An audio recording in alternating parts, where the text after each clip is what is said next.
Well, here is some good news for you.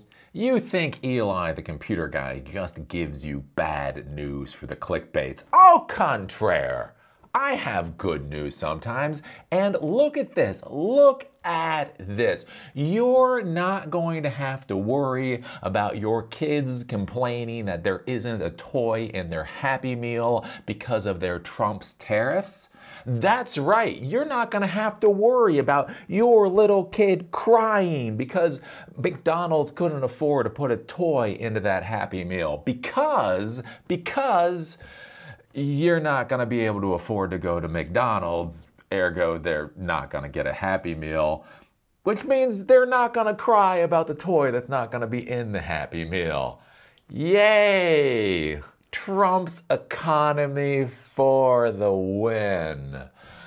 Anyways, I thought this was interesting. Again, one of the things I look at, again with the economy, bellwethers, leading indicators, looking at how people spend money, look at how the corporations talk about people spending money, because that's the thing, CEOs can come out and they can say a lot of crap, in order to kowtow to the senile old loser that's currently in office. Have you noticed how they all are going on bended knee and groveling to the guy who's trying to destroy their corporations? They're all, thank you for these tariffs. It's gonna destroy our economy.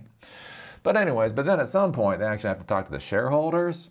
And again, in our society, shareholders are people, right? You can't lie to people, and shareholders are the real people in our society. And so when they start talking to the shareholders, that's when you get to see what's really going on. And yeah, McDonald's, just gonna put this out there. CNBC, McDonald's reports largest U.S. same-store sales decline since 2020. Middle class and poor people no longer feel that they have the ability to spend money on McDonald's. And again, this is one of those things to think about, right? Because, if people stop buying iPhones, I don't know, what does that really mean? Oh, they could buy an iPhone, they don't buy an iPhone. Very, very incredibly discretionary spending. Again, large discretionary spending. One of the things to think about with McDonald's, though, is for a lot of people eat at McDonald's normally. That's where they go to lunch. That's where they go to dinner. That's when they do all this other stuff. And it's sort of affordable. Used to be affordable, at least. It's just kind of one of those things that's just part of what they do. And so if you have this thing that's part of what you do, the inertia. Why do you go to McDonald's? You go to McDonald's today because you went to McDonald's yesterday. Why did you go to McDonald's yesterday? Because you went to the McDonald's the day before, right? So if there's something coming down the pike that breaks that inertia, I think that's something to think about. And again, like I say, our economy is about to go into a crap show. If it's not already there. McDonald's on Thursday reported mixed quarterly results in its U.S. same-store sales. Same-store sales fell for the second straight quarter, posting the largest domestic decline since the onset of the COVID pandemic. McDonald's U.S. same-store sales shrank 3.6% as the chain faced bad weather and a more cautious consumer. That drop is the worst in McDonald's home market since the 8.7% plunge during the second quarter of 2020 when states imposed lockdowns to slow the spread of COVID. So I know what you might be saying. Well, Eli, they had an 8.7% decline back in 2020. This is only 3.6. What are you complaining about, Eli? Because it was COVID and we were getting locked in our houses and we had quarantines. Like, think about this for a second. When we had quarantines and we were being locked in our houses and we were told to put 50 masks on our face and be 50 feet from everybody, they still only declined 8.7%. They've currently already declined 3.6% just based off of Trump's virus, the Trump virus. Let's see here. Analysis surveyed by Street Account were expecting the company to report domestic same-store sales decline of 1.7% in the first quarter. Quote, in the U.S., overall, quick service restaurant industry traffic from the low-income consumer cohort was down nearly double digits versus the prior year quarter. Unlike a few months ago, QSR traffic from middle-income consumers fell nearly as much, a clear indication that the economic pressure on traffic has broadened. Compared with its industry peers, McDonald's has more low and middle-income diners, executives said, and even though the high-income consumers are still dining out, their spending is not enough to offset shrinking traffic from the other cohorts. So, yeah, that is just one of those things to keep a look at, again, as the economy falters. Because, again, people are unsure what to do in so many segments. Again, we got the tariffs going on. We have the trade war. We have immigration and all that. Because I think about that. My wife and I were pretty prepared to move to Miami recently. And then Trump, again, decided to start the trade war.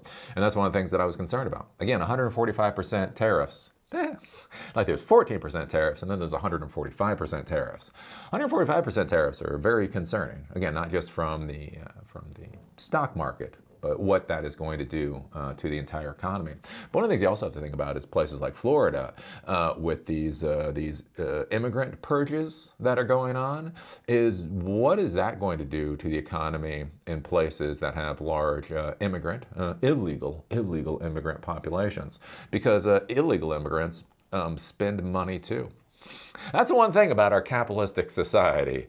You know, our system actually is colorblind. The only color it really cares about is green. And I was looking at one thing where they just rounded up 800 illegal immigrants to check out of the country. And one of the things you might not be thinking about is those are 800 people that were paying rent of some sort somewhere. That was 800 people that were paying for groceries. Those were 800 people that were providing services of some sort. Again, might be under the table and all that kind of stuff, but that's 800 people that are being ripped out of the economy in the blink of an eye and sent away. And you think about that at scale. You think about a lot of the places. Again, places like Florida. Again, remember the Democrats. The Democrats are proud of their Klan roots. Again, Pelosi says some strange stuff sometimes. Again, I think what's hilarious, again, I used to be a progressive. The progressive bus left me. But it's hilarious to listen to Pelosi sometimes. And she literally, like when they were talking about getting rid of illegal immigrants, she was like, yeah, well, who's going to mow your lawns? Who's going to cook your food? And he was like, oh my God, holy shit. You're not actually supposed to say that, woman. we know that's how you feel about illegal immigrants. You look at them as slaves, but you're not actually supposed to say that as a Democrat. But again, remember, in a lot of these places, again, so much of the manual labor that goes on is being done by illegal immigrants. I'm not saying that's good. I'm not saying that shouldn't be dealt with in some way. Probably not the way that Trump is currently dealing with things. But think about all this, right? So you have the trade war. We have massive rises in the cost of goods. That's coming down the pike. Soon we will start to have some bare shelves. Think about that psychologically. Think about when you see bare shelves psychologically. Are you more likely to spend money? Or are you less likely to spend money? Then think about the illegal immigrants being ripped out of the country. And some legal immigrants, and some citizens. You know, who needs due process of law when you have a senile old loser who apparently can't understand the concept of Photoshop? Have you seen that clip? Oh my God. Anyways, imagine all of that happening. And then people having to decide how they're going to spend money. And again, remember, when you think about 3%, again, when you think about the ships that are coming in, you know, 40%, the port traffic coming in is down by 40% year over year. Okay, fewer ships. What does that mean to you? It's 700,000 truckloads of goods. I think 700,000 truckloads of goods are not being moved off of ships into warehouse facilities, going to retail facilities, so on and so forth. That is 700,000 of basically the end customers not being able to purchase and consume those goods in order to create more value and the rest of it. And that's just what we've got going on right now. Again, they're talking about it's going to be devastating to truck drivers and such. And again, you as a coder, you as a computer person might be like, well, what does it matter? Why do I care what happens to the truck drivers? Oh, some poor person can't buy a Happy Meal. They should have learned to code. But remember, it's all a system. You're building products for other people and other companies. Even if you're building a product, again, it's a B2B, let's say, product, and you're building the product for, let's say, some kind of data company or some kind of like logistics company or whatever else, remember, they are providing services to other companies that provide services to other companies that provide services to other companies. So it's not that your customers might go away. It's not even that your customers of your customers might go away. It's the customers of the customers of the customers might disappear, which means these people need fewer services, which means these people need fewer services, which means these people need fewer services, which means you just got laid off. So anyways, there we go. Some things to think about. McDonald's. Same store sales are going down because people do not feel as comfortable buying McDonald's. I don't know if that's actually a bad thing. That might actually be a good thing at the end of the day. But I guess we'll find out. Anyways, as you may or may not know, I'm known as Eli the Computer Guy. My pride and joy is something called silicondojo.com. Basically, what if high-quality technology education was simply as accessible as water? We have self-study classes over there. We have Python, SQL, something called the Bottle Web App Framework. Hopefully today or tomorrow, I will finish an Introduction to Programming series. And so these are self-study series. You can just go there and you can just learn. You want to learn? You learn. There you go. We do one-on-one conversations every Monday between 1 to 5. I do anywhere between 4 to 6 of those every Monday, where we talk about things like tech stacks and operating systems, databases, and how you can get a job and that kind of stuff. That's one of the reasons I talk about these economic issues, because that's the question I get from so many people. They're not asking me, Eli, AWS versus Azure. They're not asking me, Anthropic versus OpenAI. Right there, always just asking about a job. Eli, how do I get a job? It's like, oh, well, kiss a lot of ass. They talk about that for girls. You gotta kiss a lot of frogs to find one prince. To get a job, you gotta kiss a lot of asses to find one employer.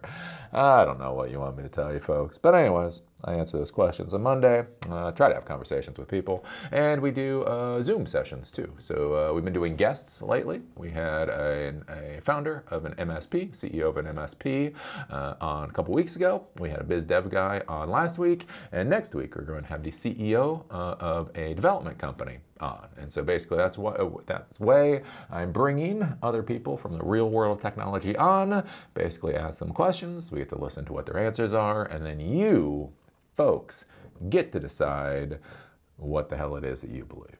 Because it's all a bet. It's all a bet. There's no right way, there's no wrong way, and you're not getting punished. Eli, I did everything right and now I'm getting punished. Well, there's two incorrect statements there, right? You didn't do everything right.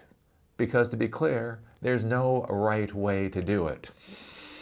This is not a game. There are no particular rules to what we're doing. You do things, and sometimes they pay off, and sometimes they fail miserably. That's how it works. And you're not being punished. Nobody cares enough about you to punish you. See, the sad fact of the matter is, people are like, why am I being punished? It's like, oh, you think people care about you more than they do. Here's the thing, you're not being punished because to punish you means somebody gives a damn that you exist. And they don't. They don't. You're just suffering, right? You can suffer without punishment. You're just suffering. But anyways, I don't know. I try to explain the world. And then people give me crap. And then we go round and around and around. Around and around and around we go. Where we're going, nobody knows. Especially not the senile old loser that's currently in office. So I want to talk about Huawei and NVIDIA again, because this is my concern. It's amazing. The CEO of NVIDIA actually has the same concerns that I do. Surprise, surprise, surprise. So we've been talking about the anti-China racism in the United States and how the anti-China racism in the United States is going to bite us in the ass, right? And so under the Obama administration, we had something called the Pacific Pivot, where we pivoted our entire military apparatus to point at China. Why? Because China meant bad, right? Then we had the Trans-Pacific Partnership, also negotiated under Obama and really pushed by Hillary Clinton. And basically the idea there was that we were going to create a free trade zone for all these Pacific countries. We were specifically going to not allow China to be one of the first members of the TPP because we thought they would have too much power and would actually be able to argue their own point of view. And if there's one thing we cannot tolerate in this country is listening to China man's point of view. I mean, it's almost like they're people, right? The way the China man runs around and acts, it's like they pretend, they think they're real human beings. Anyways, literally, Trans-Pacific Partnership. Oh my God, the Democrat, again, what they say? Like they said the words? You're like, what? Literally, and the Democrats stated, we do not want China in the first round because we don't want them to have undue influence in this. So what we're going to do is we're going to create the TPP with all these other countries. And then in the second round, we're going to force China basically to accept what has already been created by us. They literally said that. The Democrats literally said that. Anyways, right. And then we had the whole thing with Biden and trying to restrict AI technology from China. Because again, a senile old man halfway around the world believes that he should have the ability to repress the growth of another society.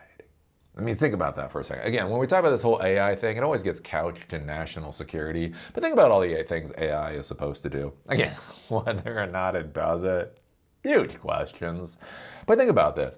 AI allows for things like the development of drugs and pharmaceuticals. AI allows for the analysis of radiology, right? So taking images of people and being able to process that. AI allows for being able to determine information that humans haven't thought about before. There's this whole thing where it can take pictures of human faces, and then with AI, it can actually diagnose diseases simply by how your face looks, because we don't know what it is, and we have no idea what the hell it's looking at because it's a black box. But apparently, like, how your face looks actually can signify what disease you may have, right?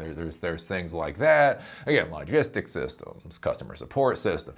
There's all of these civilian use cases for AI that would help a society develop. But old white guys halfway around the world feel that because AI could be used in a military capacity, that they have the right to restrict the progress of China, right?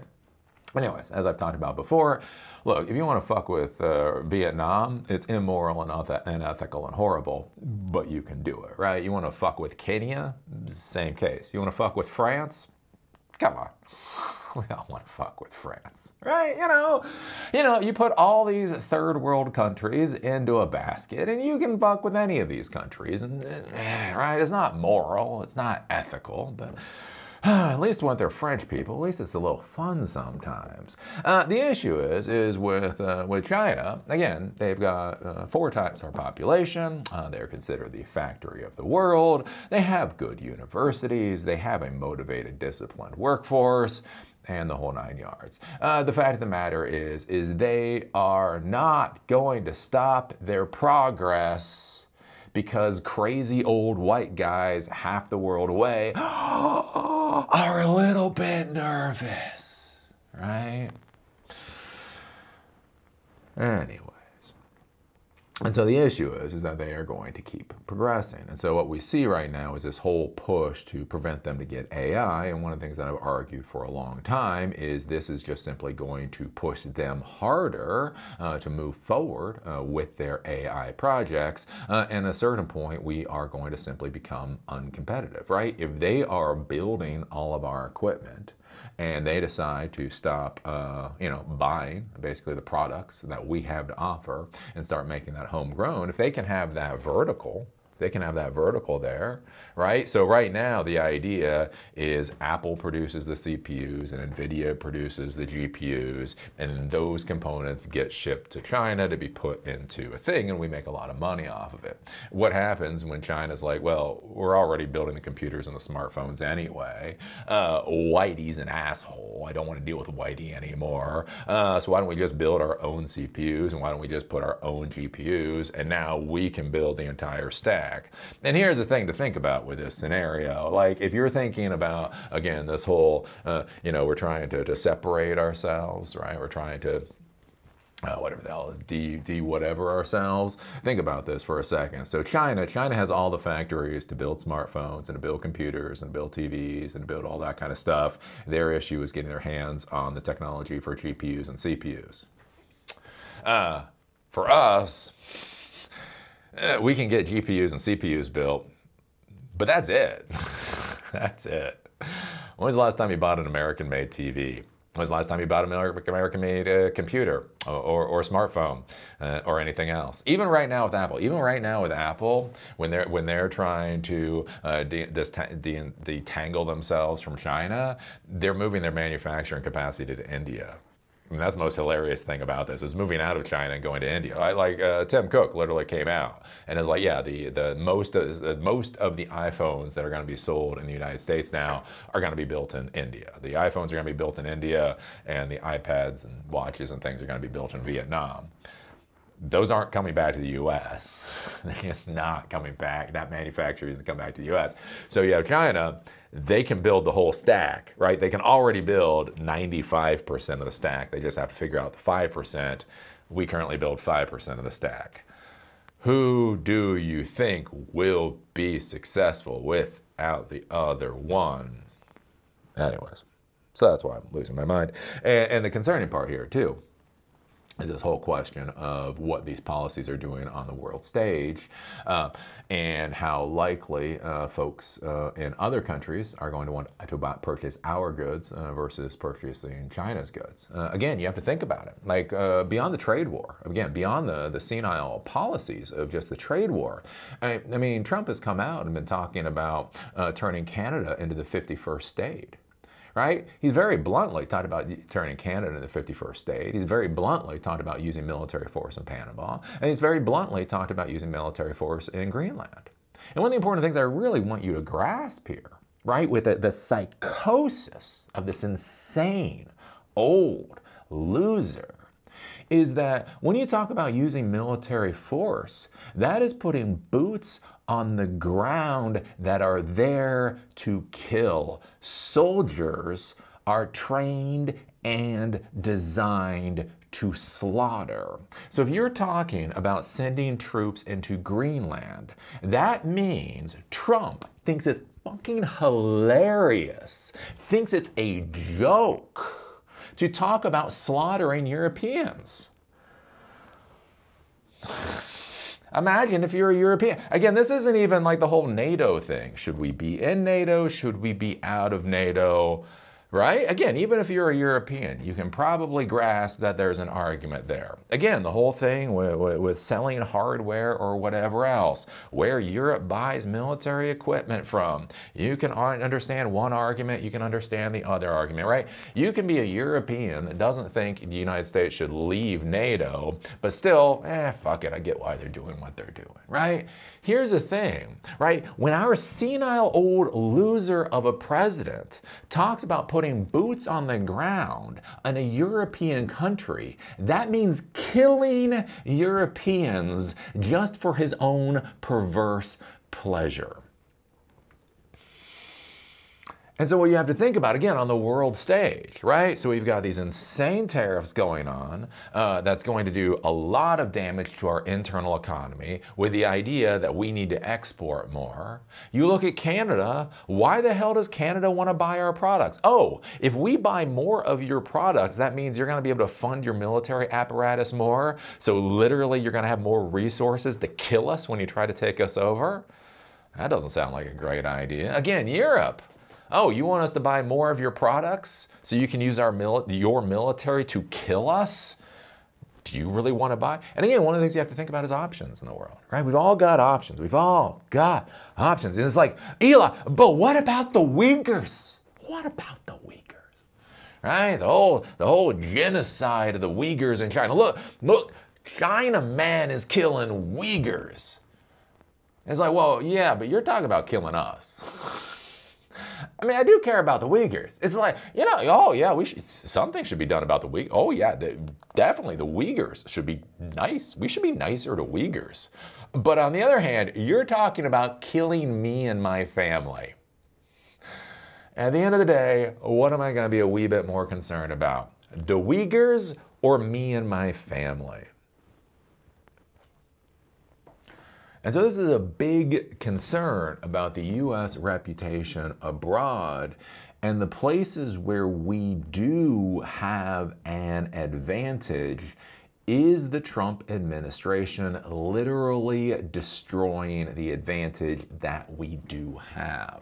And that becomes an interesting thing with the CEO of NVIDIA going to a closed-door meeting with the White House to basically say, we might be screwed, right? Huawei's AI chips raise concerns in NVIDIA's closed-door meeting. NVIDIA CEO Jensen Huang discussed concerns about Huawei technology companies' growing artificial intelligence capabilities with U.S. lawmakers, according to a senior congressional committee staff source.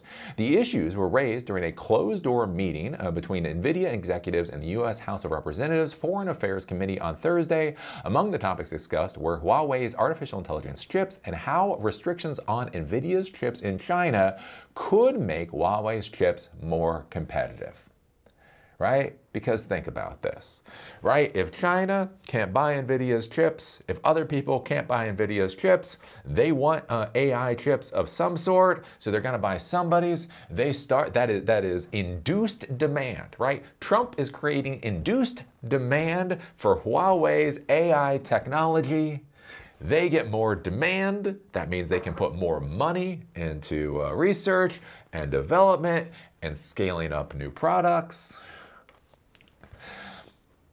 Quote, if DeepSeek R1 had been trained on Huawei chips or a future open source Chinese model had been trained to be highly optimized to Huawei chips, that would risk creating a global market demand for Huawei chips, the senior staff said. In a statement, NVIDIA spokesperson said, quote, Jensen met with the House Foreign Affairs Committee to discuss the strategic importance of AI as national infrastructure and the need to invest in U.S. manufacturing. He reaffirmed NVIDIA's full support for the government's efforts to promote American technology and interests around the world. But think about this. If DeepSeek R1 had been trained on Huawei or a future open source Chinese model had been trained to be highly optimized on Huawei chips, that would risk creating a global market demand for Huawei. And that's one of the things to be thinking about too. Again, think about what these technologies, again, we talk about like different computers and different operating systems and different hardware. Like this sucks for AI. I'm just gonna put it out as a pain in the ass for AI. I like it for everything else other than AI. But here's the thing, right? A lot of software is designed very specifically for specific hardware. One of the reasons that people like NVIDIA is something called this CUDA architecture, C-U-D-A architecture that NVIDIA created, right? They created this architecture years ago when NVIDIA was basically being used for video games. Actually becomes very useful for things like AI implementations. They've got CUDA. Other companies, AMD, Intel doesn't, right? So basically a lot of when you look at a lot of these AI projects, they're not not simply designed for GPUs, they're specifically designed for NVIDIA GPUs. If you want to use this product, you're gonna use NVIDIA. Well, here's the thing. What happens on the world stage, right?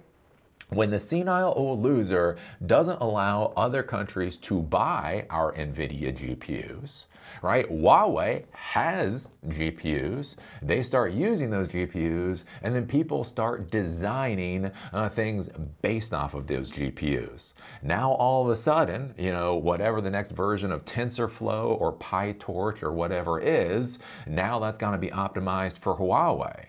And again, look at me. I'm just sitting here. I'm just a geek trying to teach people about technology topics. Look, you tell me I need an NVIDIA or an AMD or a Huawei GPU, and you know what I'm gonna do? I'm gonna buy that GPU. Again, as I say, it's requirements. It's like, Eli, what computer should I buy? Eli, what server should I buy? It's like, well, what software are you running? What software are you running? You know, what solution are you trying to provide? Blah, blah, blah. Okay, well, let's go to the requirements page. Okay, the requirements page says you need an Intel processor with an NVIDIA GPU with this amount of RAM. So buy something with an Intel processor with this level GPU with twice that much RAM. Right? That's how it works. That's how this shit works. And so that's an interesting thing to be thinking about with this. And then the other thing to be thinking about with this with AI, again, one of the curious things about AI is so much in the United States, AI is buzzwords. It's buzzwords and it's marketing. A lot of this stuff doesn't get to brass tacks. And even when it gets to brass tacks, you don't really know what the hell it means. Again, you look at the benchmarks. Oh my God, the only thing stupider than video game benchmarks are AI benchmarks, right? You sit there and there's some new model that comes out. And it's like, oh, they just have numbers. This is Claude, and this is Gemini, and this is Anthropic, and this is OpenAI. There's like 50 versions of OpenAI, and then here's some numbers. See, our thing is better because that number there is better than their number there. And where their number is better, ignore that because it doesn't matter. Right? It's fucking numbers, right? Again, but it is interesting. Think about it. Like with AI, like if you're using, again, the base models, whether it's OpenAI, whether it's DeepSeek, whether it's Gemini, whether it's Pi, P-H-I. One of the big questions to ask is, you know, how are you judging that model?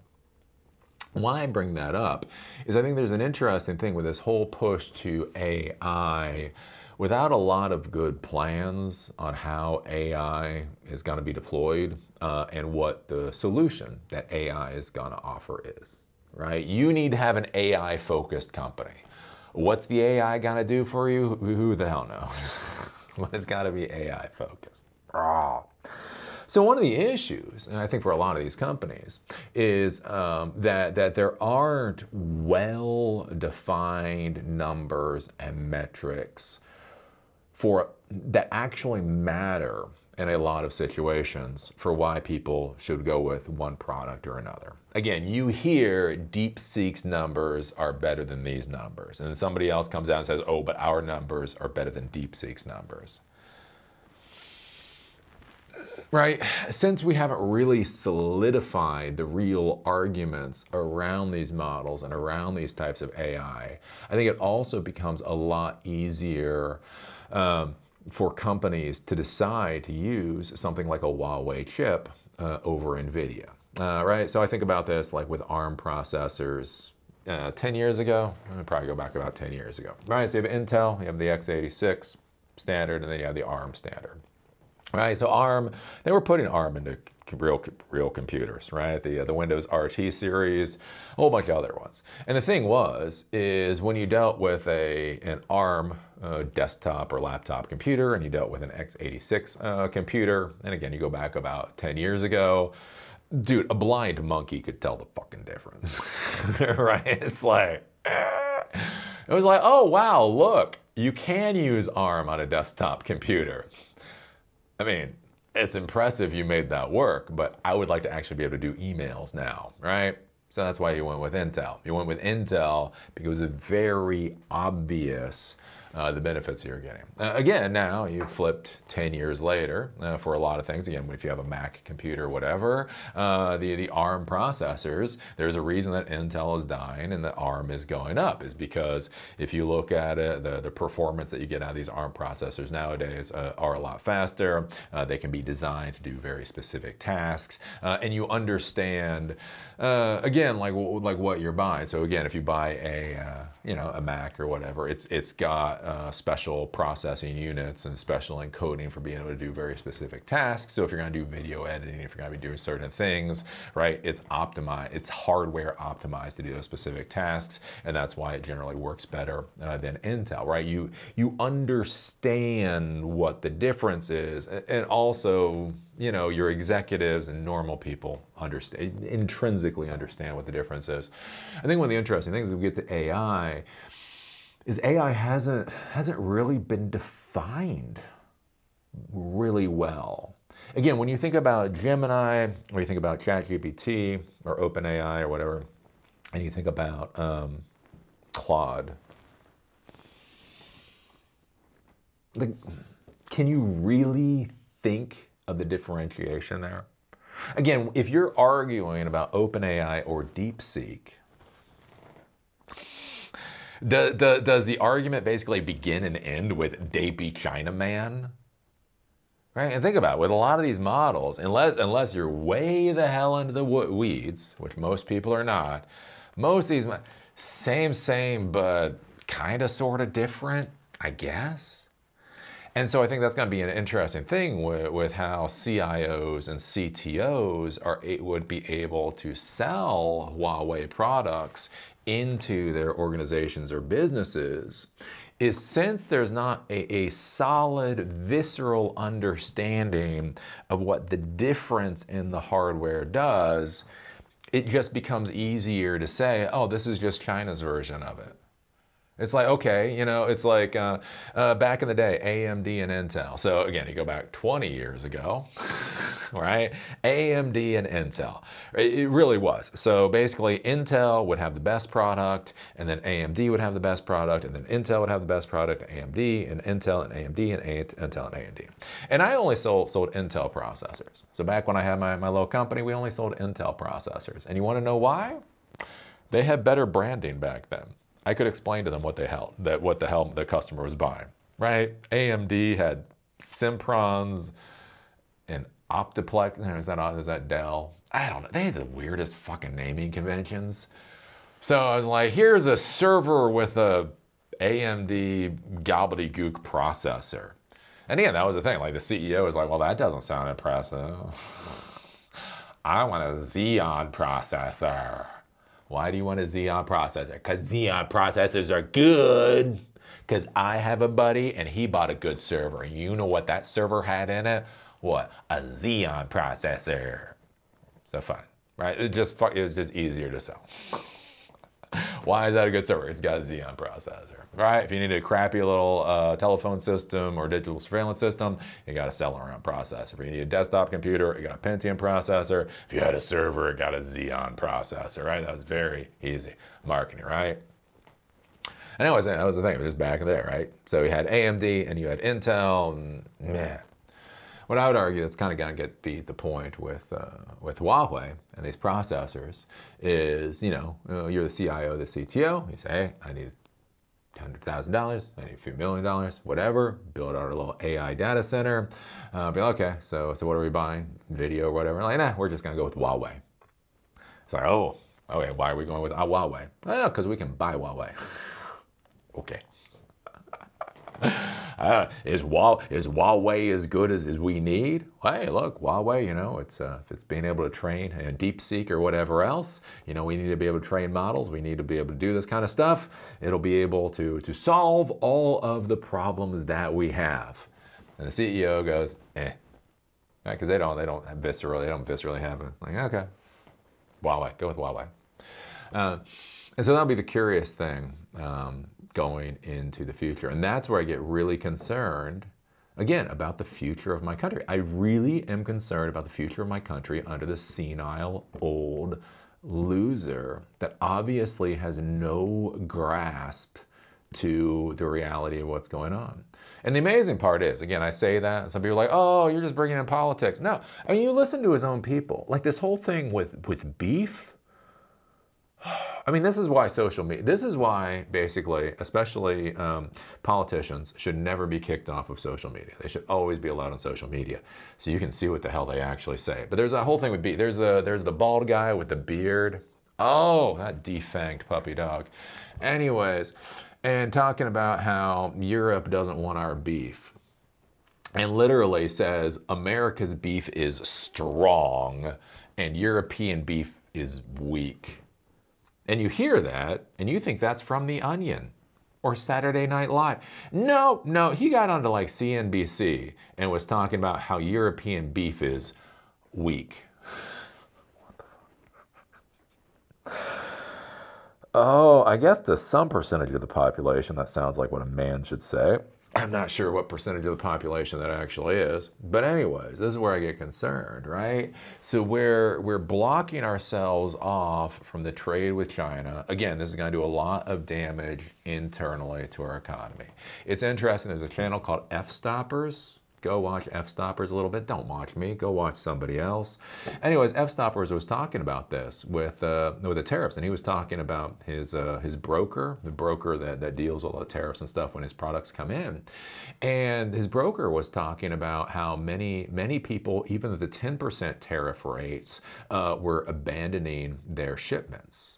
And the reason is because there's so many small businesses out there that a 10% increase on the product is too much, right? They were able to scrape money together to get a shipment to come in, and now even at 10%, it's too much. And you might be sitting there, it's like, well, if you're buying $1,000 worth of goods, you know, what's another $100? But think about it, if you're bringing in a shipping container, it's not $1,000 shipping container, it might be a $100,000 shipping container. Imagine you're bringing a $100,000 shipping container, and then before you can get to it, you literally have to write a check to Trump for $10,000 additional dollars. You don't have to, it's not that you pay that after you install the equipment. It's not that you pay that after you've sold the products. Before you can even get your hands on it, you're having to hand over another $10,000. Again, if you have $1 million of goods coming in, even at a 10% tariff rate, you're now being hit by an additional $100,000. A $100,000 tax by the Trump and the GOP administration directly onto businesses. And that's just at 10%. That's not at 145%. If you have $1 million of product coming in, that would be $1.45 million in taxes, right, by the Trump and the GOP. Again, people don't necessarily have that in their back pocket. And think about how much damage that's going to do to the economy. And then on top of that, again, think about the damage that we're doing to our brand, you know, to the entire world. Again, with this whole thing of Canada being the 51st state, laughing about sending soldiers into Greenland to kill Europeans. Fucking God knows what the hell we're doing with Ukraine at this point, beyond whatever the hell we're doing in the Middle East at this point. Again, how many people outside of the United States are going to be able to continue to stomach purchasing our products?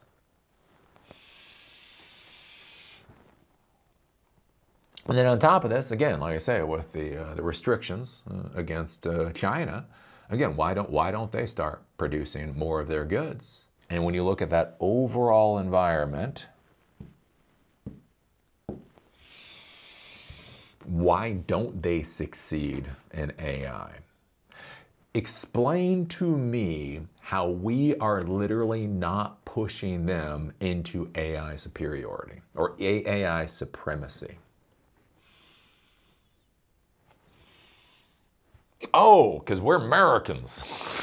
Eli, you don't understand manifest destiny. Eli, we are the best in the world. Everybody else sucks. We can murder anybody else because we are God's children. Ah. Yep. That's going to do us well. That's going to do us well. So anyways, yeah, I think this is interesting. Again, quote, if DeepSeek R1 had been trained on Huawei chips or a future open source Chinese model had been trained to be highly optimized to Huawei chips, that would risk creating a global market demand for Huawei chips. And that is what our policies are pushing forward. And again, you think about this stuff with AI, because like, well, Eli, it's NVIDIA. Yeah, I mean, BlackBerry was BlackBerry until Steve Jobs stomped them into the ground, right? We talk about smartphones. Everybody talks about iPhones. Oh, iPhone was the first smartphone. It's like, no, it just literally wasn't, right? We had BlackBerries before then. Again, one of my favorite phones was something called the Motorola Q, the Windows CE operating system, right? There was a Palm smartphone. There were a lot of smartphones back in the day. Again, BlackBerry was the company until they got, ass stomped by the iPhone. Again, as far as cell phones and all that, Nokia and Ericsson, major companies, got stomped by the iPhone. Xerox, right, major company, got stomped by new technology. Like there's this idea, no, but Eli, you don't understand. NVIDIA is the best. We rule in this area. All the way up until we didn't. Again, IBM in the 2000s, sold their desktop and laptop division to Lenovo early in the 2000s, and then later in the 2000s, literally sold their server division to Lenovo. That was IBM. So anyways, there are some thoughts for today. There are some thoughts. Make sure you have your crap in order. Make sure your bills are paid. Make sure your credit card, is paid off or whatever. Stock up some rice and beans. Rice and beans. Food for the 2020s. It's inexpensive, good, high in fiber, high in protein. You still get all your protein. It's just a little bit different. It's not steak. You're not going to be able to afford steaks anymore. You're just going to have rice and beans. But anyways, might actually be better for your heart. That would be funny. That would be funny, right? If Trump drives us into a depression and then like heart attacks actually go down because people can't afford things like red meat anymore. Bill, well, that was Trump's plan all along. Yeah, this whole thing, he was playing 5D chess, and this whole plan was so that people would have fewer heart attacks. Sure, we'll go with that one.